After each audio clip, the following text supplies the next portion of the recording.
In the spring of 1829, a tenant farmer plowing his fields near the border of Delaware and Maryland stumbled upon a discovery that would unravel one of America's most terrifying criminal conspiracies. His horse abruptly sank into the ground, unearthing a wooden chest hidden beneath the earth. Inside were the skeletal remains of a man, bones yellowed by time, the skull bearing unmistakable marks of a violent end.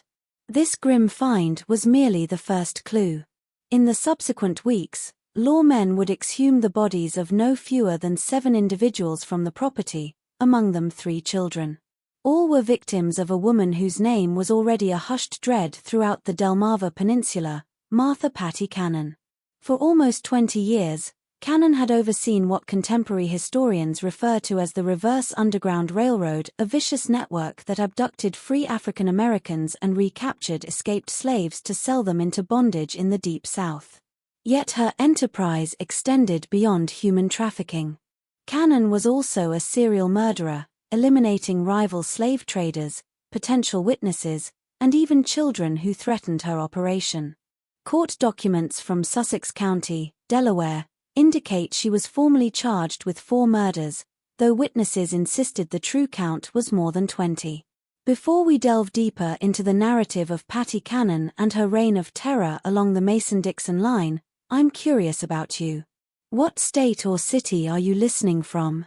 Cannon's web of crime stretched far beyond her Delaware base, impacting communities from Philadelphia to the Mississippi Delta. Please, leave a comment and tell me your location. Don't forget to subscribe and enable notifications. These somber episodes of American history must not be forgotten. The unearthing of those hidden graves would finally expose a criminal conspiracy that had flourished for more than 10 years, shielded by jurisdictional ambiguity, racial bias, and the grim reality that its victims were people whose vanishings were largely ignored by the white establishment. The territory where Patty Cannon forged her empire was perfectly situated for illicit enterprise. In the early 19th century, the area now called Reliance was a tri-point of 3 separate jurisdictions, Sussex County in Delaware, and Caroline and Dorchester counties in Maryland. This strategic position enabled outlaws to simply step across county or state lines to evade capture. So remote was this location that residents knew it as Johnson's Crossroads, taking its name from the tavern that would become the command center for the most infamous kidnapping ring in American history. The very terrain seemed crafted for concealment. Thick forests of pine and oak sprawled for miles, interrupted only by marshlands and small clearings where lonely farmsteads were scattered. The Nanticoke River meandered through the region, offering secluded waterways to move captives under the cloak of night.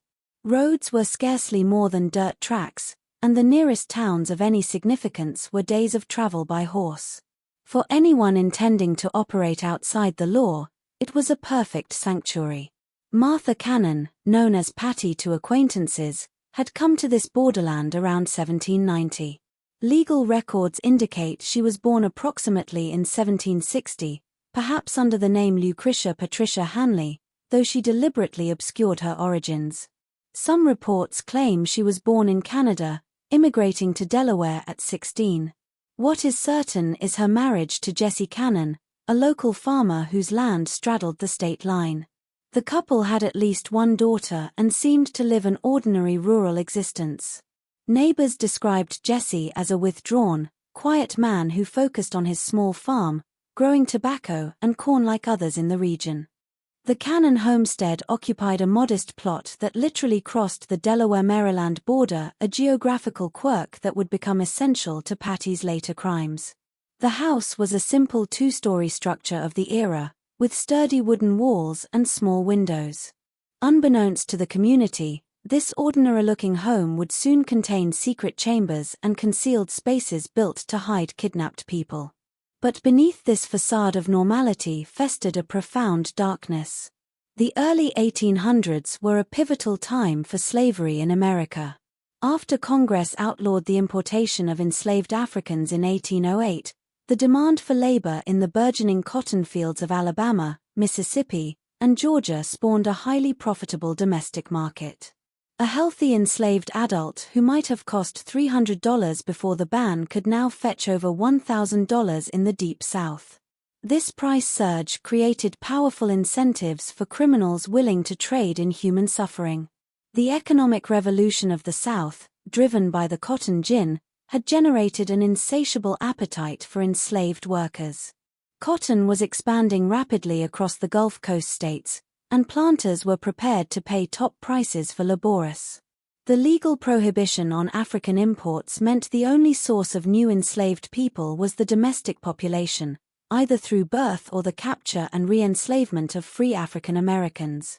The Delmarva Peninsula was especially susceptible to such predators. After the Revolutionary War, numerous enslaved individuals had been freed by their owners, either through gradual emancipation laws or individual acts of manumission.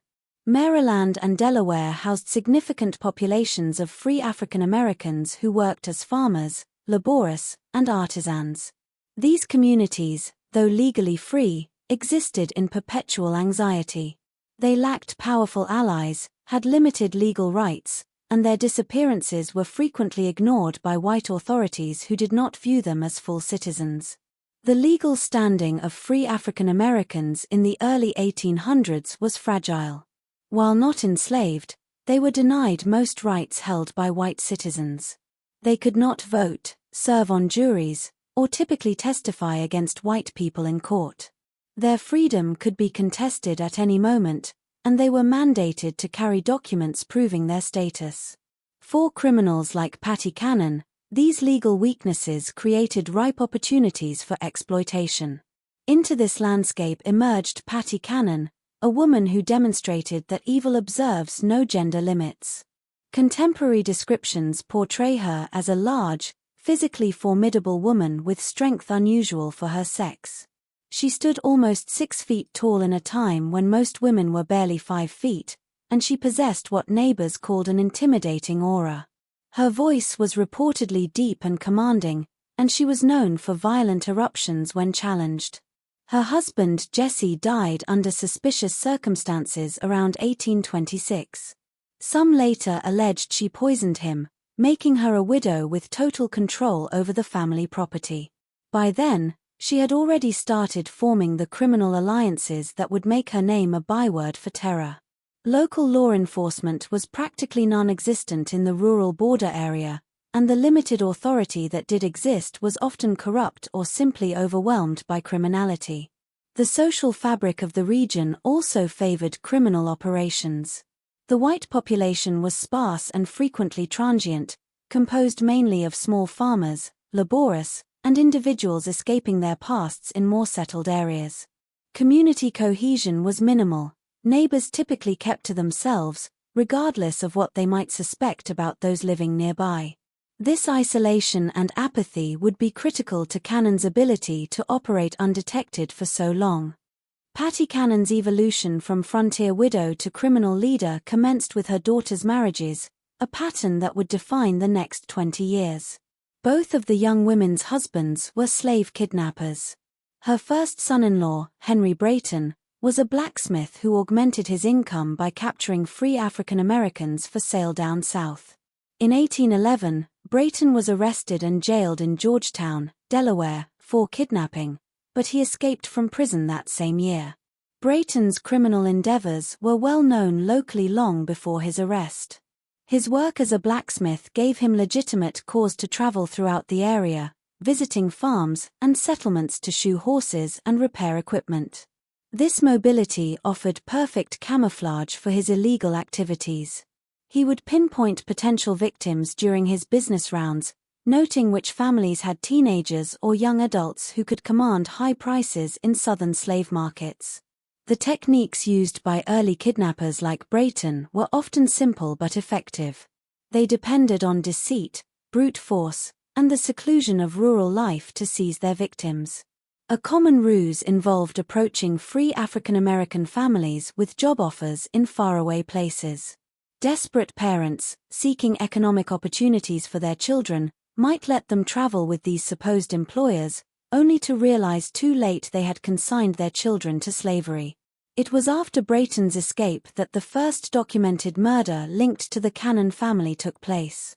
Brayton, collaborating with Patty Cannon and another criminal named Joseph Griffith, ambushed a slave trader known only as Rigidel at Cannon's Tavern.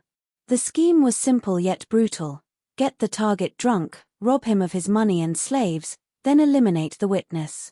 Court records indicate that Rigidel was shot and killed during the robbery. Brayton and Griffith were eventually caught and hanged on April 13, 1813, but Patty Cannon avoided prosecution. The Rigidel murder signaled a major escalation in the criminal operations centered on the Cannon property.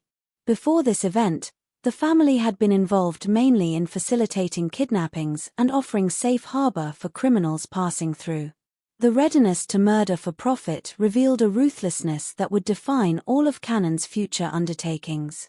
Period newspaper accounts of the Rigidel case provide chilling details.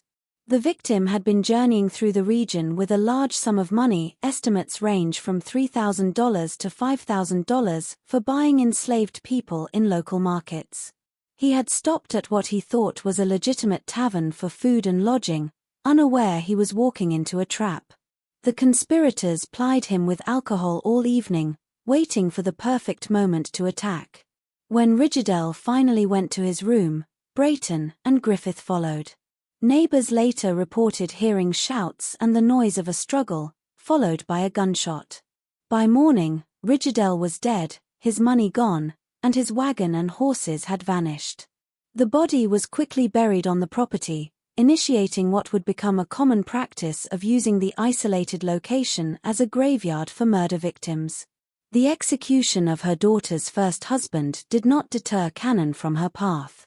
Instead, it appeared to sharpen her methods and strengthen her determination to construct a more sophisticated criminal organization. The lesson she took from Brayton's capture was not that crime was unprofitable, but that criminals required better organization and more meticulous planning to avoid discovery. When her daughter remarried, this time to Joseph Johnson, Cannon acquired a partner who would prove even more useful to her enterprise. Johnson was not merely another kidnapper, he was a businessman who comprehended the logistics of human trafficking on a regional scale.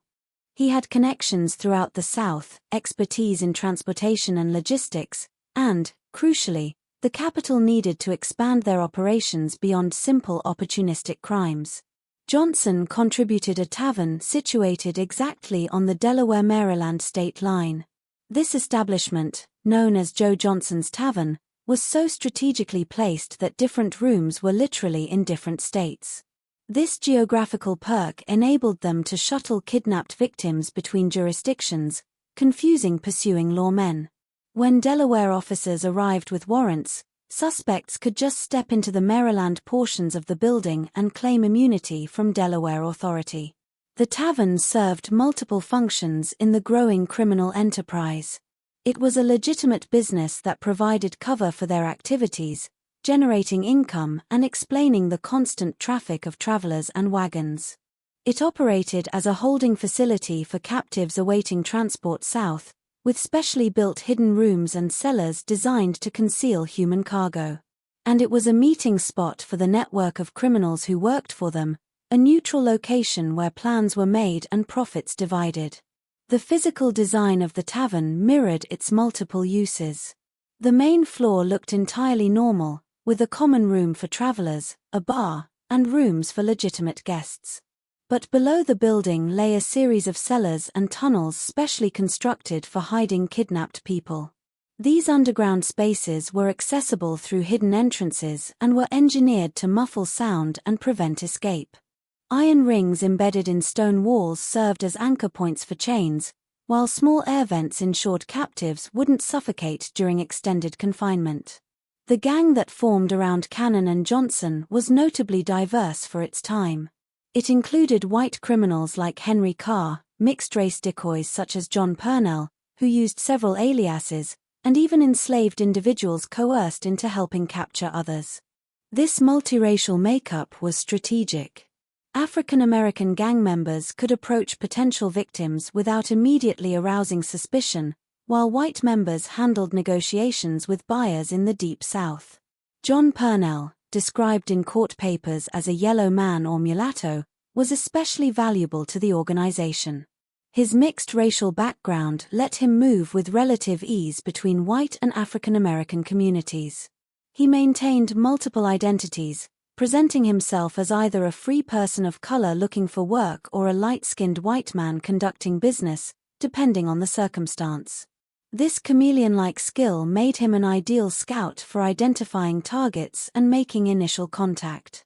As the 1820s advanced, the scope of the Cannon-Johnson operation grew significantly. Their network extended from Pennsylvania to Louisiana, with documented ties to buyers in Alabama, Mississippi, and Georgia. Mayor Joseph Watson of Philadelphia, a Quaker deeply dedicated to protecting free African Americans, began tracking the disappearances of citizens from his city and linking them back to the Delmarva Peninsula. Watson's inquiries revealed the terrifying scale of the operation. In 1825 alone, he documented dozens of kidnappings connected to the Cannon gang. The victims were not random. They were often specifically selected for their vulnerability. Young adults fetched the highest prices in southern markets, but children were also valuable since they could be trained for specific tasks and would provide decades of labor. The systematic nature of these kidnappings indicated a level of organization far beyond opportunistic crime. The gang kept detailed intelligence on potential targets, monitoring families and individuals who might be susceptible to capture. They knew which young people had recently lost employment, which families were in financial distress, and which individuals might be enticed by job offers in distant locations. One of the most detailed accounts comes from Lydia Smith, a 25-year-old free woman kidnapped in 1825.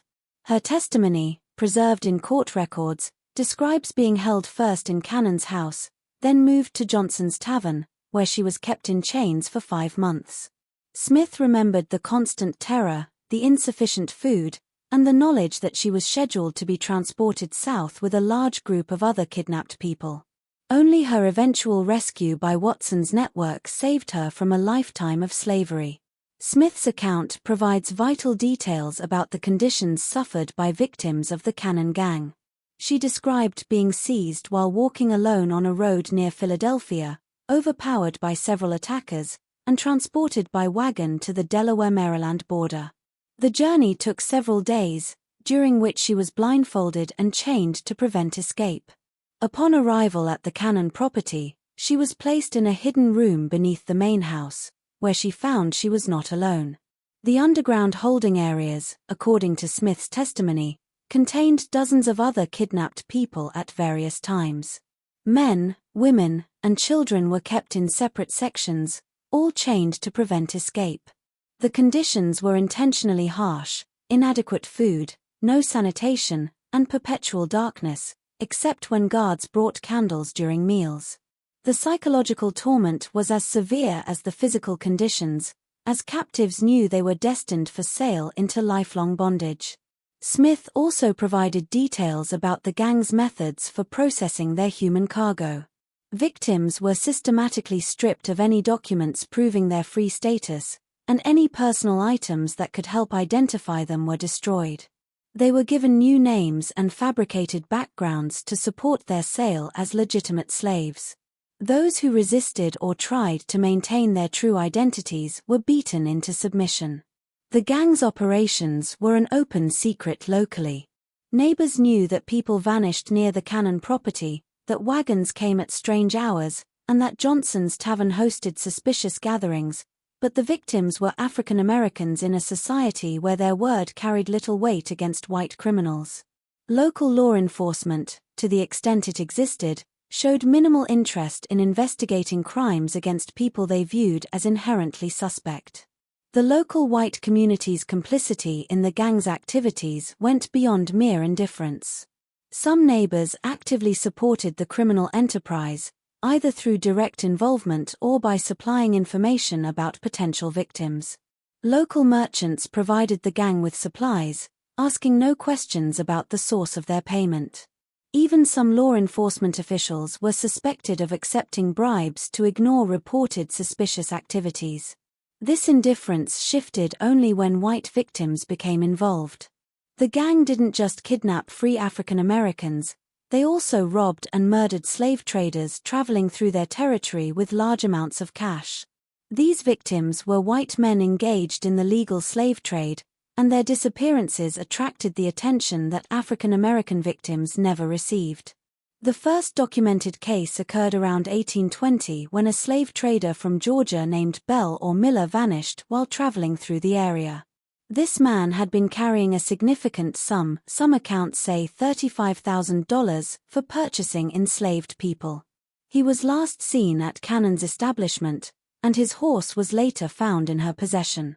When questioned, Cannon claimed the man had sailed south with a cargo of enslaved people, but investigators found this story unlikely. The Georgia trader's disappearance began a pattern that would eventually lead to the gang's downfall. Unlike African American victims, whose vanishings provoked little official concern, missing white slave traders had business partners and financial backers who demanded investigations. These men carried substantial money and had planned itineraries that made their disappearances hard to explain.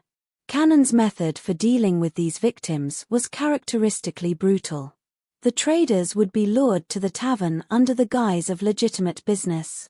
Once there, they would be plied with alcohol and encouraged to discuss their finances and travel plans. When the opportunity came, they would be murdered and robbed, their bodies buried on the property, and their money and any enslaved people they were transporting would be absorbed into the gang's operations.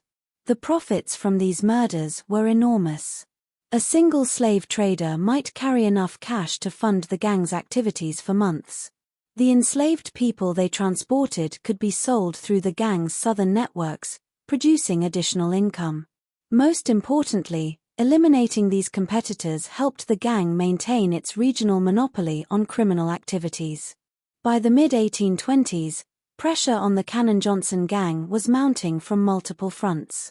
Mayor Watson of Philadelphia had begun offering substantial rewards for information leading to arrests, and Governor John Andrew Schultzer of Pennsylvania was coordinating with officials in southern states to track kidnapped citizens.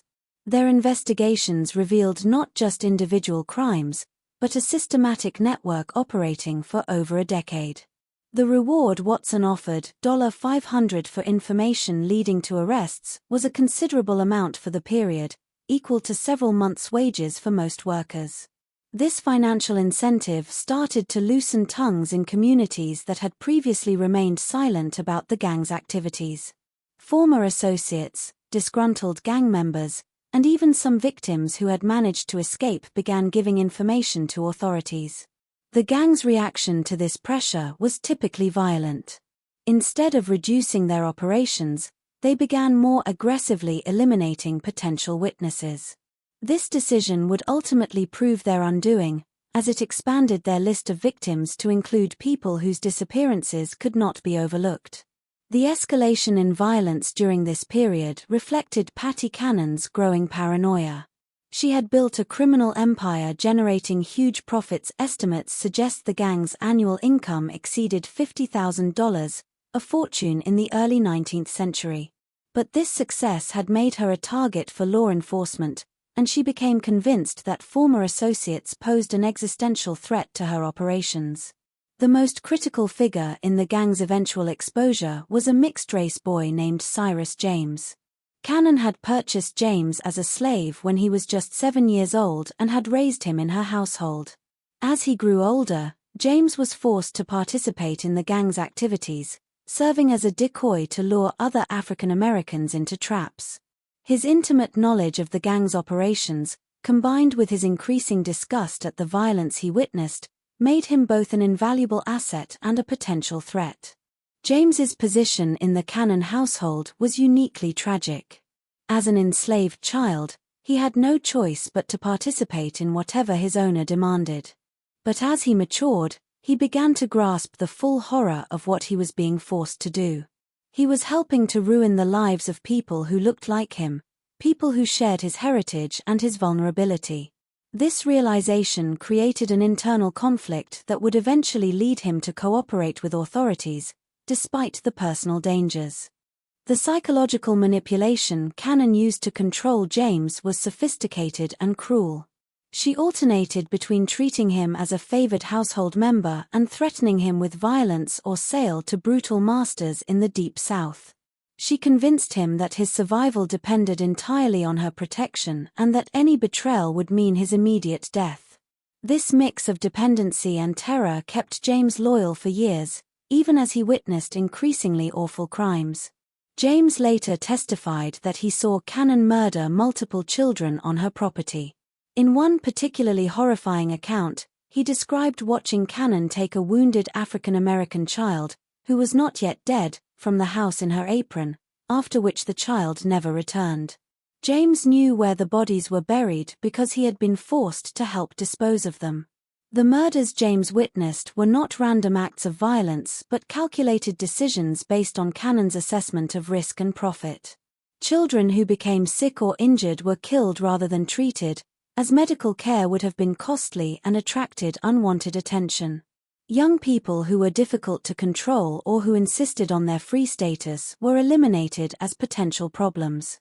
Even infants born to kidnapped women were sometimes killed if Cannon decided they would be more trouble than they were worth. The gang's downfall began with their treatment of rival slave traders. Competition in the illegal human trafficking trade was fierce, and Cannon's gang had a reputation for murdering competitors to steal their money and human cargo. This practice intensified as legitimate law enforcement pressure grew. Dead slave traders couldn't testify about their experiences with the gang. The decision to escalate violence against white victims reflected both Cannon's growing desperation and her fundamental miscalculation about the consequences. She had operated for so long with impunity that she believed herself untouchable. The murder of African Americans had provoked no serious law enforcement response, so she assumed the same would be true for white victims. This assumption would prove fatal to her criminal enterprise. In early 1829, the bodies began to surface. A tenant farmer working land owned by Cannon was plowing a recently cleared, low-lying area when his horse stumbled into what turned out to be a grave. Inside a wooden chest, he found human bones that authorities determined belonged to the missing Georgia slave trader from almost a decade earlier. This discovery prompted a systematic search of the property that would uncover multiple burial sites. The farmer who made the initial discovery was working land Cannon had rented out for extra income. The area had previously been unused because it was flood-prone, but recent dry weather had made it suitable for farming. When the farmer's plow horse suddenly sank into the ground, he first thought he had hit a natural depression or an old well. Only when he started digging to free his horse did he realize he had found something far more sinister. The wooden chest holding the bones was remarkably well preserved, suggesting it had been buried relatively recently, despite containing decade-old remains. The chest itself seemed to have been specifically built to conceal a body, with dimensions that perfectly fit a human form. This preparation indicated that the burial was not a hasty attempt to hide a crime but part of a systematic body disposal method refined over years. The discovery of the first body in early 1829 set in motion events that would finally end Patty Cannon's criminal empire. Delaware authorities, working with counterparts in Maryland, obtained search warrants and launched a comprehensive investigation of all properties linked to the Cannon-Johnson gang. What they found surpassed their worst fears. The investigation was led by Sheriff Joseph Houston of Sussex County, Delaware, coordinating with Maryland authorities and representatives from the Pennsylvania governor's office. This multi-jurisdictional approach was unprecedented for the time and reflected the growing understanding that the Cannon gang's activities crossed state lines and required a coordinated law enforcement response. The search warrants obtained by authorities were remarkably broad, permitting them to excavate any areas of the Cannon properties where bodies might be hidden. This legal authority was crucial, protecting investigators from accusations of trespassing or illegal search. The warrants also specified that any evidence found could be used in prosecutions across multiple jurisdictions, closing legal loopholes the gang had exploited for years. On April 3, 1829, Cyrus James was captured in Delaware. The circumstances of his arrest remain somewhat unclear, but court records suggest he was trying to flee the region when apprehended. Faced with overwhelming evidence and the possibility of execution, the young man, who had been forced into crime as a child, made a decisive choice. He would cooperate with authorities and reveal everything he knew about Patty Cannon's operations. James's decision to cooperate was not made lightly. He knew his testimony would likely lead to his own prosecution for the crimes he had been forced to commit. But he also recognized that continued silence meant protecting the woman who had enslaved him and forced him to participate in destroying countless other lives. His cooperation represented not just a legal strategy but a moral choice to finally break free from Cannon's psychological control. James's testimony was devastating. Speaking to a justice of the peace in Seaford, Delaware, he gave detailed accounts of murders spanning nearly a decade. He told investigators that Joseph Johnson, his brother Ebenezer Johnson, and Patty Cannon had shot the Georgia slave trader while he was eating supper at Cannon's house. He had watched them carry the body to a wooden chest and bury it on the property. But this was only the start of his revelations. The detail in James's testimony was extraordinary, giving investigators their first full picture of the gang's operations. He could describe not just individual crimes but the systematic methods used by the gang over many years. He knew the locations of graves, the identities of other gang members, the routes for transporting kidnapped people, and the networks of buyers and sellers across multiple states. Following James's directions, authorities began systematically excavating the Cannon property. In a garden area, they found the body of a young mixed-race child. According to James's testimony, this child had been enslaved by Cannon along with his mother. Cannon had killed the child because she suspected the father was white, possibly a member of her own family. The article preserving this testimony contains no information about the fate of the child's mother, leaving open the horrifying possibility that she was also murdered. The discovery of the child's body was particularly disturbing to investigators because it showed the depth of Cannon's callousness. This was not a kidnapping victim or a rival criminal. This was a child born into Cannon's household and living under her control. The murder seemed motivated purely by Cannon's racist paranoia and her fear that a mixed-race child might threaten her operations. Further excavations revealed 2 more wooden boxes, each containing human bones.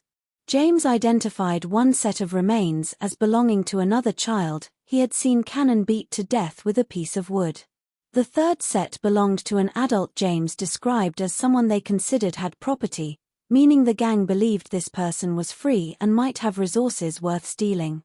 The systematic nature of these murders depicted Cannon as something beyond a common criminal. She was a serial killer who had operated with impunity for years, protected by her location's isolation, local authorities' indifference to crimes against African Americans, and a network of accomplices who shared her profits. The physical evidence found during the excavations remarkably corroborated James's testimony. The wooden boxes used to hold bodies were similarly constructed, suggesting they were specially made for concealing murder victims. The grave locations followed a pattern indicating systematic planning, not random burial. Most disturbingly, the condition of the remains suggested some victims had been buried alive. As news of the discovery spread, other witnesses came forward. People who had lived in fear of Cannon for years suddenly found the courage to speak. Their testimonies revealed more victims and provided details about the gang's methods that supported James's account. Among these new witnesses was Thomas Freeman, a free African American approached by gang members in 1827 who managed to escape. Freeman testified that he had been offered work in Georgia and was traveling toward the Cannon property when he grew suspicious of his escort's behavior. He slipped away during a rest stop, hid in the woods for several days, and eventually returned to Philadelphia.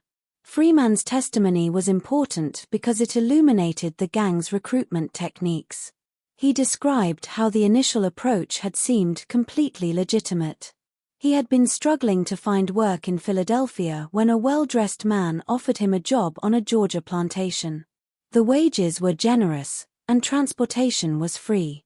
It was only during the journey that Freeman noticed inconsistencies in his escort stories and became suspicious. The investigation's scope expanded beyond Delaware. Authorities in Maryland began examining properties owned by gang members, while officials in Pennsylvania coordinated efforts to document the full extent of the kidnapping network. Just when we believed we had seen the worst, the horror in Sussex County intensified. If this story is chilling you, share this video with a friend who enjoys dark mysteries. Click like to support our content, and remember to subscribe so you never miss stories like this. Let's uncover together what happens next in the final chapter of Patty Cannon's reign of terror. The coordination between different jurisdictions represented a novel law enforcement approach that would later become standard. For the first time, authorities were treating the Cannon Gang as what it truly was, an interstate criminal conspiracy requiring a federal-level response. This recognition led to involvement from officials in Washington, D.C. and marked the beginning of coordinated federal law enforcement efforts against organized crime. On April 13, 1829, a grand jury of 24 white men in Delaware delivered indictments against Martha Patty Cannon on 4 counts of murder. The charges were signed by James Rogers, Delaware's Attorney General, and represented the first time any gang member faced serious legal consequences for crimes against African Americans. The grand jury's composition was significant for the period. All 24 members were white men, as Delaware law required, but they represented a cross-section of the state's population: farmers, merchants, and professionals. That this jury was willing to indict a white woman for murdering African Americans indicated a notable shift in legal attitudes, driven largely by the overwhelming evidence and the interstate nature of the crimes. The indictments were remarkably specific for the era. Cannon was charged with murdering an infant female on April 26, 1822, a male child on the same date, an adult male on October 1, 1820, and a Negro boy on June 1, 1824. Each charge carried the death penalty, and the evidence against her was overwhelming. The specificity of these charges reflected authorities' thorough investigation. Unlike many period criminal cases relying mainly on witness testimony and circumstantial evidence, the Cannon case was built on physical evidence, multiple corroborating witnesses, and detailed confessions from a participant with intimate crime knowledge. This evidence combination made the case nearly indefensible. Cyrus James's testimony formed the core of the prosecution's case. His detailed knowledge of the gang's operations, plus his ability to lead authorities to burial sites, made him the most valuable witness in Delaware legal history to that point. The young man forced into crime as a child now held the power to bring justice to the woman who had terrorized the region for decades. The prosecution team was led by Attorney General James Rogers, who had built his reputation prosecuting complex criminal cases across Delaware. Rogers understood the Cannon case was an opportunity to demonstrate that the law applied equally to all citizens, regardless of race or social status. He also knew a successful prosecution would send a strong message to other criminal enterprises in the region. But Patty Cannon herself was a figure defying easy categorization, even for contemporaries. Newspaper accounts described her as a large, physically powerful woman commanding fear and respect from hardened criminals. At about 70 years old, she remained sharp-minded and defiant, showing no remorse for her actions, even when confronted with irrefutable evidence. Contemporary descriptions of Cannon during her imprisonment paint a picture of an unrepentant criminal genuinely bewildered by the legal proceedings against her. She apparently saw her actions as legitimate business and expressed confusion that authorities were prosecuting her for crimes against people she considered property, not human beings. Her imprisonment conditions in the Sussex County Jail in Georgetown, Delaware, reflected both the seriousness of her crimes and the unusual situation of a female defendant facing multiple murder charges. She was kept under constant guard, as authorities feared escape attempts or retaliation from surviving gang members. The Georgetown jail was a crude stone structure built in the early 1800s for petty criminals and debtors. It wasn't designed for dangerous felons facing capital charges, so authorities implemented special security measures. Extra guards were posted, and her cell was reinforced with additional iron bars and locks. During her confinement, Cannon began speaking more freely about her criminal career. According to contemporary accounts, she admitted to killing at least 24 people over her criminal life. These victims included not only the African Americans buried on her property but also rival slave traders, potential witnesses, and anyone else threatening her operations. The most chilling aspect of Cannon's confessions was their matter-of-fact tone. She spoke of murder as a business necessity, describing killing children and adults with the same casual indifference she might use for livestock. Her apparent lack of moral conscience shocked even hardened law enforcement officials familiar with frontier violence. Cannon's confessions gave authorities details about crimes extending far beyond her indictments.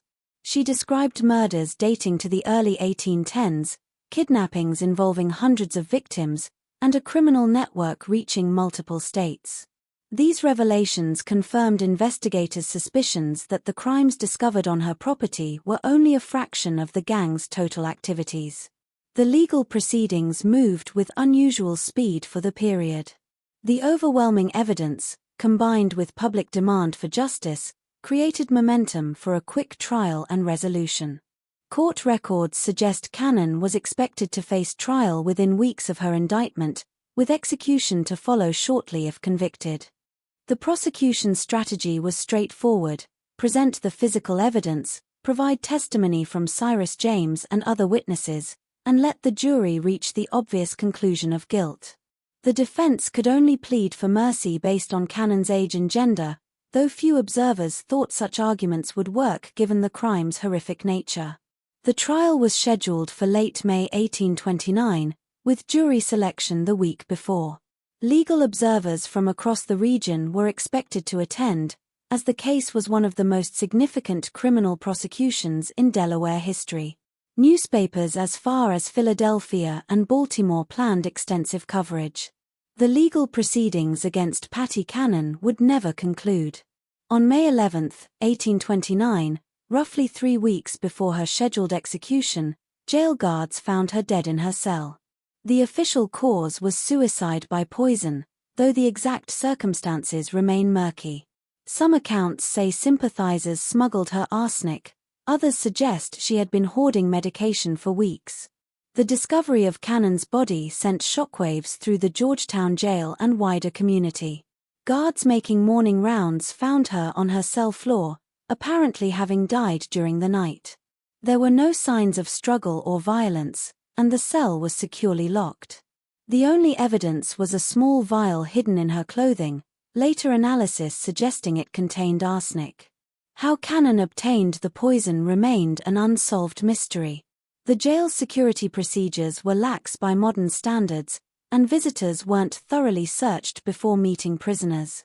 A sympathizer might have smuggled her the poison during a visit, though no one was ever identified. Some contemporaries speculated Cannon had planned her suicide from her arrest. She had witnessed her daughter's first husband's execution and knew what awaited her if convicted. Rather than face public execution, she chose to die on her own terms, controlling her fate to the end. Her death denied victims' families the satisfaction of seeing justice served, but it also closed one of the most systematic criminal enterprises in early American history. Court records show Cannon's death effectively ended the reverse Underground Railroad operating on the Delmarva Peninsula for nearly 20 years. The immediate aftermath of Cannon's death was chaotic.